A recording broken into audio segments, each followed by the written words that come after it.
Hi guys, welcome to ABR technical. अभी तक आप लोगों ने ज्वाइन नहीं किया है तो ज्वाइन कर लीजिएगा विथ बेल आइकन के। सो गाइड्स, यदि आप लोगों ने भी आरपीएससी प्रोग्रामर का फॉर्म फिलअप किया हुआ है या फिर आप लोग भी राजस्थान प्रोग्रामर बनना चाहते हैं तो आप सही वीडियो देख रहे हैं। आज हम लोग राजस्थान प्रोग्रामर यानी आरपीएससी प्रोग्रामर के जो सिलेबस है उसके बारे में डिस्कस करेंगे और इस सिलेबस के अकॉर्डिंग से ही हम लोग लर्निंग स्टार्ट करेंगे। और मैं आपको पूरा सिलेबस टोटली वैसे सिलेबस है जिसके अंदर है, वैसे ये 1 ईयर का सिलेबस है, फिर भी हम लोग कोशिश करेंगे इसको 2 मंथ या 3 मंथ में पूरा कवर करने के लिए। और जो सिलेबस है यहाँ पर आरपीएससी गवर्नमेंट की ओर से आप लोगों को दिया गया है, उसी सिलेबस के अकॉर्डिंग एक एक टॉपिक्स को, एक एक बिंदु को हम लोग कवर करेंगे इस सीरीज में। तो हमारा इस सीरीज है आरपीएससी प्रोग्रामर का जो एग्जाम है उसको सारे सिलेबस को डिटेल से एक्सप्लेन करना, आपको समझाना। हम लोग ऑब्जेक्ट वाइज भी देखेंगे, सारे क्वेश्चन जो आते हैं ऑब्जेक्ट वाइज यानी एमएससी की भी हम लोग देखेंगे। और क्योंकि आपका ये पेपर है जो कि रिटन में है यानी आपका ऑफलाइन पेपर होगा, लेकिन होगा एमसीक्यू बेस्ड ही। आपके इस एग्जाम में आपका जो ए पेपर फर्स्ट है, देख रहे होंगे आप, तो ये जो आपका इतना है, ये सारा ये आपका जो है ये पहला जो मैंने कवर किया हुआ है, ये आपका फर्स्ट पेपर होने वाला है। और जिसमें आपके 120 यानी आपके क्या 120 यहाँ पर क्वेश्चन आने वाले हैं और जिसमें आपको कितने 100 मार्क दिए जाएंगे। ठीक है, आपको 100 मार्क रहेंगे फर्स्ट कुछ पेपर में। और आपका जो यहाँ पर कटौती रहेगी 1/3 की आपकी क्या रहेगी, यहाँ पर माइनस मार्किंग रहेगी। तो ये सारी चीज़ आपको ध्यान रखनी है। अब देखिए जो आपका यहाँ पर टोटल इस 100 नंबर का पेपर आना है, आपका ध्यान रखना है, आपको 100 नंबर का पेपर रखना आएगा आपका। और आपका यहाँ पर फर्स्ट पेपर में 120 क्वेश्चन आपके आएंगे। ठीक है, अब आपको जो इतना एरिया दिख रहा है, मैं इसको कट कर देता हूँ। अब आपको जो इतना एरिया दिख रहा है, ये जो टॉप का एरिया दिख रहा है, ये टोटल आपका आने वाला है 20 नंबर का। ये आपका जो एरिया आएगा ये आपका 20 नंबर का एरिया आएगा, जिसमें आपका 10 इसको 2 पार्टों में डिवाइड किया जाएगा। ठीक है, 20 नंबर के मार्क को 2 पार्टों में डिवाइड किया जाएगा। पहला जो आपका पार्ट होगा वो होगा आपका जीके जीएस का, राजस्थान का करंट अफेयर से आएगा। ये जीके जीएस इसमें आएगा, दोनों ही मिला के आएंगे। वो करंट अफेयर से आएंगे, नहीं जो करंट जीके होगी उससे आएंगे आपके। ठीक है, जिसका आपको ध्यान रखना है। और इसके बाद आपका जो 10 नंबर का जो पेपर आएगा वो 10 नंबर का आपका रीजनिंग आएगा। यहाँ पर क्या आएगा, 10 नंबर की आपकी रीजनिंग आएगी, जिसको हम लोग सबसे लास्ट में इस टॉपिक को कवर करेंगे। ठीक है, जो आपका यहाँ पर reasoning and numericals and general knowledge. ठीक है, तो आपको 3 टॉपिक ध्यान रखने हैं। पहला रीजनिंग है, देखिए यहाँ पर रीजनिंग है और यहाँ पर आपका जीके है। ठीक है, तो आपका ये 10 नंबर के दोनों चीज़ आएंगे। ठीक है, आपका जो आपका ये वाला पार्ट है, सॉरी यहाँ पर जो ये वाला पार्ट है तो आपका 10 नंबर का आएगा और ये 10 नंबर का ये वाला पार्ट आपका आएगा, जीके आएगा। ठीक है, तो आपका टोटल कितना हो जाएगा, 20 मार्क। ठीक है, तो 20 नंबर का ये पेपर आएगा। अब आपको जो यहाँ पर ये एरिया दिख रहा है, तो बाकी जो आपका बचा पेपर है वो 80 मार्क का पेपर है।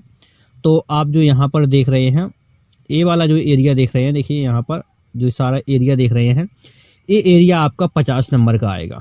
कितने का आएगा, 50 से 60 नंबर का आपका एरिया आएगा। जैसे आरबीडीबीएमएस आपका 50 से 60 नंबर का आरबीडीबीएमएस आने वाला है।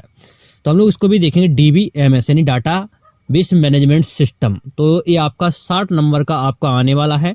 और आपका जो नीचे का एरिया आप देख रहे हैं, नीचे का जो आपका एरिया देख रहे हैं, तो ये आपका लगभग 20 नंबर का ये आने वाला है। ठीक है, 20 का आपका ये आने वाला है और 20 का आपका ये आने वाला है टोटली। तो आपका 20 आपको प्लस कर देंगे तो आपका टोटल 100 नंबर का ये पेपर बनता है। ठीक है, तो टोटल आपके जो सारे क्वेश्चन बनने वाले हैं वो आपके कितने बनने वाले हैं, 120 क्वेश्चन इसमें आपके बनने वाले हैं। अब ध्यान आपको ये रखना है कि जो आपका डाटाबेस मैनेजमेंट है इस पे आपको ज़्यादा फोकस करना है, क्योंकि ज़्यादा क्वेश्चंस आपके इसी से 2013 के पेपर में आए थे और 2013 के पेपर को हम लोग फिर से सॉल्व करेंगे और एक एक का क्वेश्चन को समझेंगे कि क्वेश्चन क्या कह रहा है। देखिए यहाँ पर जो आपका ये पेपर है इंग्लिश में आएगा, हिंदी में ये पेपर नहीं आता है। ध्यान रखना, आपका प्रोग्रामर का पेपर है, प्रोग्रामर का पेपर कभी भी हिंदी में नहीं आता है, इंग्लिश में आता है।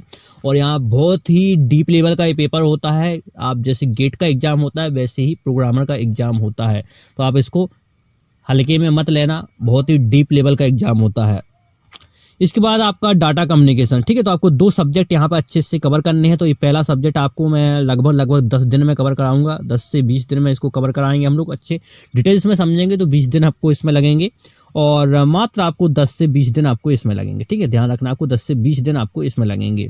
तो ये डाटा कम्युनिकेशन नेटवर्किंग है, तो कुछ पार्ट इसमें भी इसके आया था प्रश्न, कुछ काफ़ी क्वेश्चन आए थे, तो ये ध्यान रखना है आपका। एक काफ़ी पेपर आया था आपका, तो काफ़ी बार ऐसा हो जाता है कि 60 मार्क का ये आ जाता है और काफ़ी बार 30 मार्क का ये आ जाता है। तो कभी 60 मार्क का ये आ जाता है तो कभी 30 मार्क का ये आ जाता है, ठीक है। तो ये दोनों सब्जेक्ट पे आपको अच्छा फोकस करना है, ठीक है। डाटा कम्युनिकेशन दोनों सब्जेक्ट आपको हम लोग अच्छे से कवर करेंगे। तो आपका पहला पेपर क्या हो जाएगा, आप इसकी पहले पेपर की आपकी जो तैयारी है वो कंप्लीट हो जाएगी यदि आपने इन दोनों सब्जेक्ट को अच्छे से पढ़ लिया।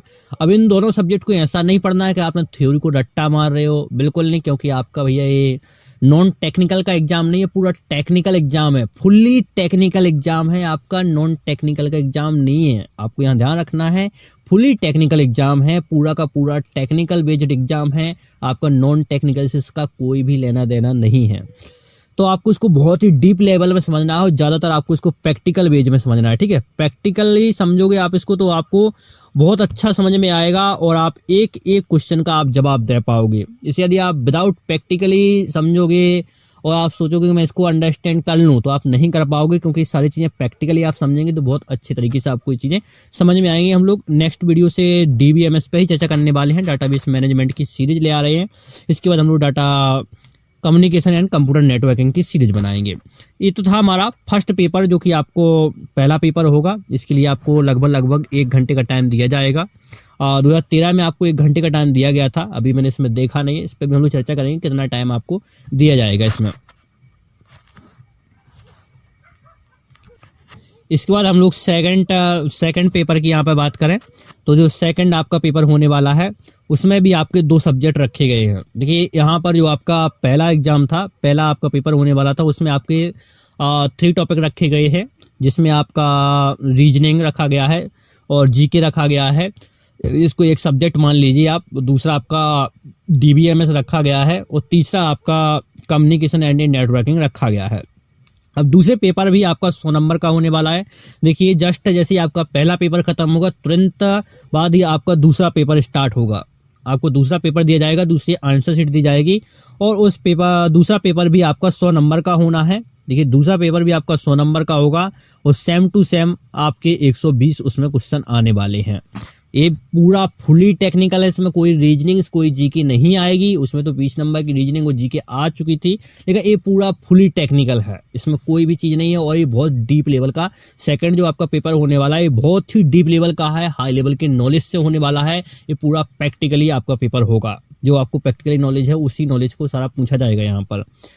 अब यहाँ पर देखिए पहला जो उसका नाम है सिस्टम एनालिसिस एंड डिजाइंस, ये टफ होता है सब्जेक्ट, इससे आपके क्वेश्चन ज़्यादा से ज़्यादा मैक्सिमम से मैक्सिमम क्वेश्चन इससे आपके आएंगे, जिसमें आपको सारा सॉफ्टवेयर इंजीनियरिंग कवर करनी पड़ेगी। जो आपकी सॉफ्टवेयर इंजीनियरिंग होती है उसमें सारा चीज़ आपको पूछी जाएगी, एनालिटिक्स पूछा जाएगा, एनालिसिस के सारे आपके MCQ बेस्ड क्वेश्चन आने हैं, तो ये सारा चीज़ आपको यहाँ पर पूछा जाएगा। तो इस पर भी हम लोगों को पूरा डिटेल्स में चर्चा करेंगे और इस पर हम लोग अलग से सीरीज बनाएंगे और इसको लगभग हम लोग 20 से 25 दिन में कवर करने की कोशिश करेंगे।